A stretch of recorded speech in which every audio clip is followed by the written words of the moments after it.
Welcome back, my amazing learners. This is another video about a Kahoot that is up and ready for you. Now remember, if you know how to do this already, all you have to do is look in the description box below and you will see the game pin.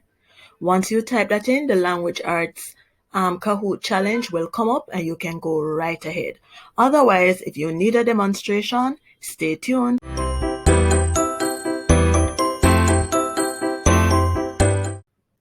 Okay, so you're ready now and raring to go.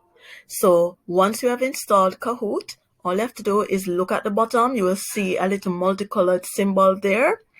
You click on it, enter the game pin, and the game pin is listed in the description box of this video.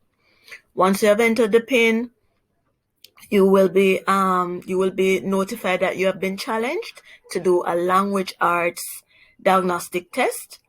So you click on that, choose a nickname, and go through question by question. All right, just click next and continue and go through. When you're right, it will indicate it to you.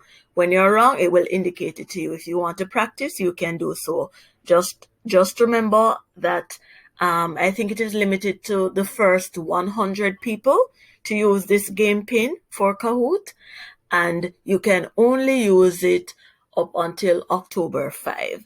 So continue learning, have a little bit of fun, and remember to like, share, comment, subscribe. Bye-bye.